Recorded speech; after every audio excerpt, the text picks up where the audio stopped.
हामीले उज्यालो नेपालका नायक पनि भन्ने गर्छौं। उहाँ जस्तो व्यक्ति, उहाँ जस्तो कुशल व्यवस्थापक उहाँ आउनुभन्दा पहिलाको नेपाल हामीले भोगेको नेपाल हो।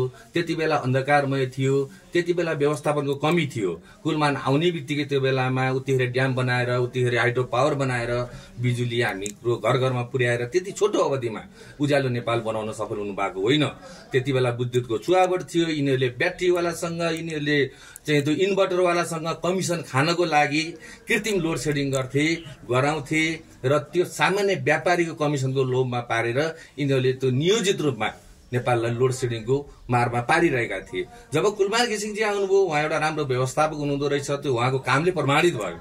त्यति राम्रो काम गरेको मान्छेलाई उहाँको पदावधि सकिनुभन्दा करिब 4 महिना होला, मलाई त्यस्तो लाग्छ भने 4 महिना अगाडि अपमानपूर्वक हो बारम्बार ननसेन्स क्वेसन, ननसेन्स उसका चाहिँ के सोधेर भनौं न अनेक प्रपञ्च रचेर यो सरकारले जसरी उहाँलाई बाहिर हटायो, त्यो भनेको उनीहरूलाई त्यसको चाहिँ जुन ब्याकफायर हुन्छ नि राज्यलाई। कुलमान घिसिङ जस्ता मान्छेहरू जो राष्ट्रका आइकन छन्, अब भोलि गएर त तपाईको बालेन शाह जस्तो मान्छेलाई घेराबन्दी गरिएको छ, रवि लामिछाने जस्ता मान्छेलाई भिक्टिम बनाइएको छ, दुर्गा प्रसाई जस्ता मान्छे चाहिँ भुइँ मान्छेका आवाजहरूलाई लएर थुनेर राखिएको छ।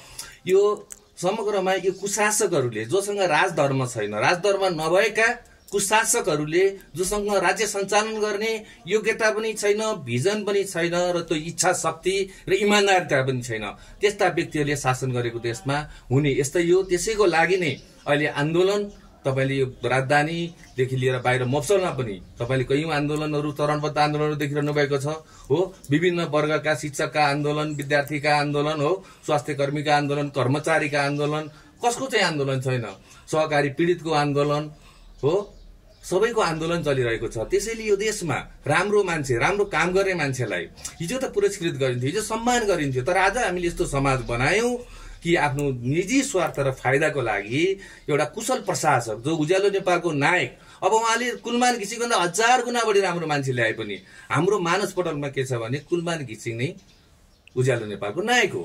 र उहाँलाई त्यो अबको 4 महिना होइन, उहाँलाई काम गर्न सकिन्जेल, उहाँको एक्टिभ उमेर भइन्जेलसम्म कुलमान घिसिङलाई यो नेपालको पानी, यहाँ हुन सक्ने जलविद्युतका जति पनि इनर्जीहरू हामीले उत्पादन गर्न सक्छौं र त्यसलाई बेच्न सक्छौं, या त्यो इनर्जीलाई उपयोग गरेर यो देशमा कुनै कल कारखानाहरू खोल्न सक्छौं। हामीले त्यतातिर कुलमानको योग्यता, क्षमता, दक्षता, उहाँको व्यवस्थापकीय क्षमतालाई उपयोग गर्नु पर्थ्यो राज्यले।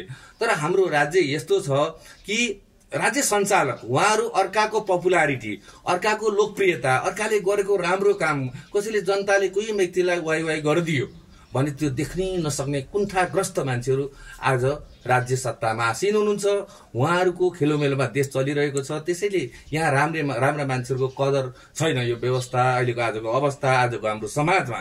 त्यसैले हामी जस्ता व्यक्तिहरू उठेर विद्रोहमा उत्रिनु परेको छ। हामी काम गरेर खानुपर्ने मान्छेहरू आज चाहिँ सडकमा चाहिँ नारा जुलुस गर्दै हिँड्नु परेको छ। यो हाम्रो बाध्यता हो, यो रहर होइन बहिनी। र कुलमान घिसिङलाई राज्यले जे गर्यो त्यो भनेको त्यो निकृष्ट काम हो। त्यो कसै कुनै पनि जनताले रुचाएको पनि छैन, पचाएको पनि छैन, भुल्दा पनि भुल्दैन। र मलाई त यस्तो लाग्छ कि यिनले एउटा अर्को नयाँ राजनीतिक शक्ति खडा गरे। अब कुलमान घिसिङले नयाँ पार्टी खोलेर आउनुपर्छ, व्यवस्था परिवर्तन त हुँदै नै छ। त्यस पश्चात कुलमान घिसिङ एउटा नयाँ पार्टी, नयाँ राजनीतिक शक्ति लिएर आउनुहुनेछ र यिनीहरूलाई मुँह तोड जवाफ दिनुहुनेछ। र त्यसको लागि चाहिँ कुलमान घिसिङ, आदरणीय कुलमान घिसिङ दाइलाई म अपिल पनि गर्न चाहन्छु, दाइ तपाईँ अगाडि लाग्नुहोस्। पछाडि लाग्ने तपाईँसँग लाखौं करोडौं जनताहरू छन् जसलाई तपाईँले चाहिँ उज्यालो नेपालमा बस्न दिनुभयो। त्यसको सम्पूर्ण श्रेय तपाईँलाई जान्छ।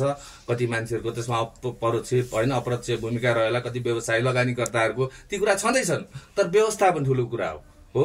त्यो तपाईँ उहाँ कुलमान घिसिङ आउनुभन्दा अगाडिसम्म त हामी अँध्यारोमा 18 घण्टा लोडसेडिङमा बस्नु परेको थियो त हो। उहाँ आइसके पछाडि क्रमिक रूपमा हामी चाहिँ लोड सेडिङ मुक्त भयौं। आज 4 महिना बाँकी रहँदा त्यस्तो व्यवस्थापकलाई आम जनताले रुचाएको मान्छे, त्यही भएर यो देशमा अलिकति लोकप्रिय कोही हुन लाग्यो कि बालेन शाह लोकप्रिय हुन लागे हो। हातखुट्टा बाँध दिएर एउटा कार्यकारी प्रशासक नदिएर राज्यले के गरिदिएको छ हो। जो चाहिँ तपाईँको नगरपालिकामा यस्तो मेयर हुनुपर्छ भनेर उसले चाहिँ एउटा उदाहरण नमुना पेश गरेको बालेन शाहले त्यति गरिएको छ।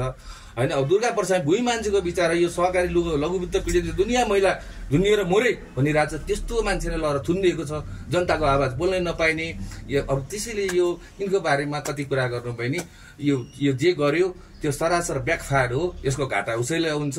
र कुलमानको त के छ र, कुलमान त यसै स्थापित हुनुहुन्छ हो, उहाँले आफ्नो योगदान गर्न खोज्नुभयो, दिनुभयो, गर्नुभयो र भोलिका दिनमा त्योभन्दा धेरै ठुलो जिम्मेवारी कुलमान घिसिङलाई नेपाली जनता टक्राउन चाहन्छन् जस्तो लाग्छ मलाई पनि। यही केपी शर्मा ओली हो, यही प्रचण्ड हो, यही शेरबहादुर देउवा हो विगतको दिनमा विगतको समयमा के भन्ने गर्दथ्यो कि जनताको छोरा सत्तामा पुग्नु पर्छ, जनताको छोरा यो देशको भविष्य सम्हाल्नु पर्छ। तर कुलमान घिसिङको यदि कोही उहाँको स्थिति बाल्यकाल बुझ्नु पर्यो भने उहाँ रामेछापबाट दुर्गम स्थितिबाट उहाँको जन्म भएको त्यो ठाउँबाट उहाँ एउटा सम्मानीय किसानको छोरो हुन्। उहाँ यतिसम्म कि आज उहाँ लोड सेडिङको समस्यालाई हाम्रो नेपालीबाट मुक्त गर्नु भएको थियो, त्यसको उदाहरणको लागि उहाँ आफै जिन्दगीमा आफै बाल्यकालमा टुक्की बालेर पढ्न समेतको त्यतिसम्मको बाध्यता उहाँले